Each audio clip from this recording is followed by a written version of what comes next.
Lai atzīmētu 5 gadus sadraudzībai starp Skrundu un Pelcamā, Igaunijas vēstniecībā Latvijā bija sapulcējušies abu pušu pašvaldības pārstāvi, kādreizējais kultūras atašejs Latvijas vēstniecībā Igaunijā Guntars Godiņš un Igaunijas vēstnieks Latvijā Mati Vārmans.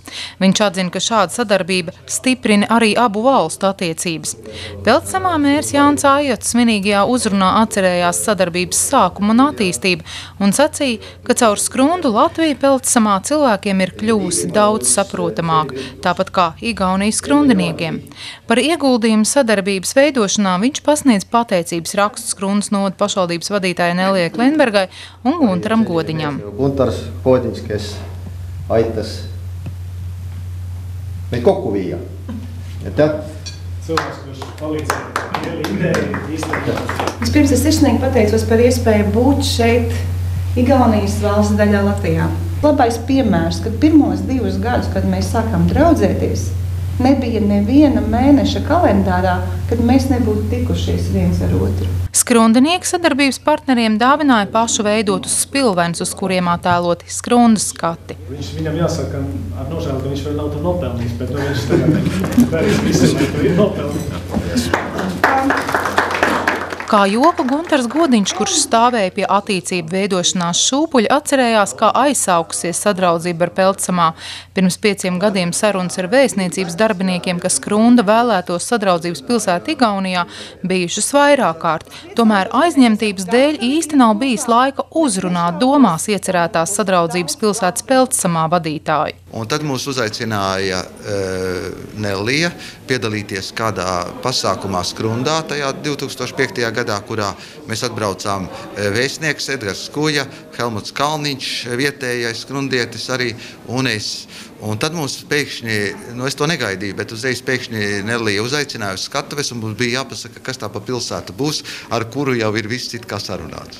Bet nebija nekas pilnīgi sarunāts, vienkārši tā bija mana ideja, es stāstīju, ka būs Pelcamā, jo tur ir arī tie vīni un vispārējais, un ka tā ļoti skaista pilsēta un tā tālāk un tā tālāk. Visi aplaudēja un visi bija skaidrs, ka būs Pelcamā. Un tad es atbraucu atpakaļ uz vēstniecību un ar drebošām rokām un kājām zvanīju Pelcamā mēram, lai uzaicinātu viņu piedalīties šajā projektā.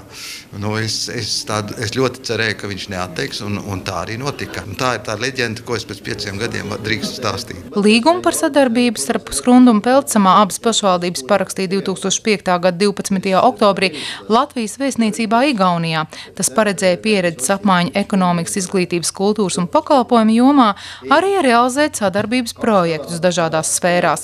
Līgumu parakstīja mūsu domas priekšsēdētāja Nelijai Klenberga un Pelcamā pilsētas mērs Jānis Ajots. Abi pašvaldību pārstāvi atzīst, ka sadarbība bijusi veiksmīga. Visas lietas nenotiek paši no sevis, tās rada un uztur cilvēki. Un tik cik mums abu pusēs ir šo interesentu nozarēs, šīs nozares uzturēt aktīvā sadarbībā, tā arī notiek. Un ja par konkrētu lietu, tad es priecājos, ka mums ir labi sakari ar sporta organizācijām, sporta komandām, tradīcijas mums veidojas, tāpēc, ka mums ir tādi entuziasti abās pusēs. Es priecājos par kultūru, kad mēs viesojamies, dalāmies pieredzē, jo mums ir tādi entuziasti.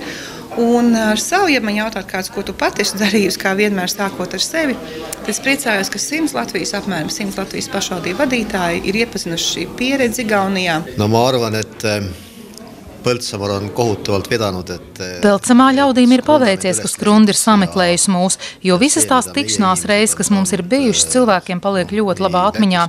Es domāju, ka mēs esam ieguvuši vienādu pieredzi arī valstiskās neveiksmes.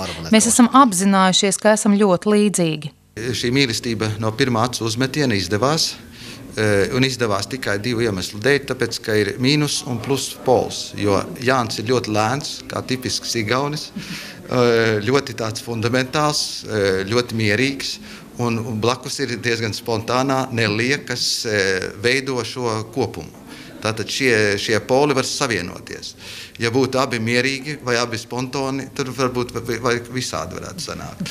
Un es domāju, ka tās attiecības, kas ir izveidojušās arī tā ļoti varbūt nejauši, tās ir pašas labākās un skaistākās. Nereiz vien abās pilsētās pabijuši dažādu nozaru pašvaldības speciālisti, izglītības darba veicēji, kultūras jomas pārstāvji un sportisti. Savas prasmes rādījuši arī amatieru mākslas kolektīvu dziedātāji un dejotāji. Igaunijā viesojušies arī uzņēmēji. Pelcamā 80 gadu jubilejas svinību laikā Skrundas vadītāji parakstīja draudzības un labas gribas deklarācijas starp Igaunijas pilsētu Pelcamā, Somijas pilsētu Kokamajai un Zviedrijas pilsētu Solleftu. Ega nüüd tuleviku ette määrata on praegu päris raske. Par nākotni ir ļoti grūti tā uzreiz pateikt, bet es domāju, ka mēs saglabāsim tās nozeres, kurās mums bija šī sadraudzība. Un ja mēs varētu teikt, ka Skrunda vai Pelcamā kļūtu lielāks, tad varētu domāt par citu veidu attīstību. Jāteic, ka tās kultūras saites, kas ir bijušas, turpināsies. Mēs esam vairāk skatījušies ziemeļvirzienā, bet būtībā arī jāskatās uz dienvidiem, jo tur mums ir arī labs draugs. Mans akcents ir uz šiem infrastruktūras objektiem. Un tas piemērs, ar ko mēs sākām kādreiz, bija, kas mums jāattīst. Un pirmkārt jādara Igaunijas pusē ir upīte, kur tek cauri pilsētai. Un, kad mēs rakstījām šo projektu, tad mēs sapņojam abas puses, ka mēs gan Ventas krastmalu, gan Igaunijas upītes krastmalu sakopsim tā, lai tur vienkārši patīkam pastaigāties, atpūsties, interesants vīdes objekts. Tajā brīdī šo projektu noraidīja. Mēs pie viņa atgriezīsimies, pilnveidosim. Es domāju, ka mēs varēsim vismaz parādīt to konkrēto lietu, kā šīs upītes krasti izveidojas, tad, kad mēs vēlamies un spējam to izdarīt. 5 gadu jubilejas reizē Skrundinieki kopā ar Pelcamā delegāciju devās arī ekskursijā pa Rīgu un apmeklēja operas izrādi.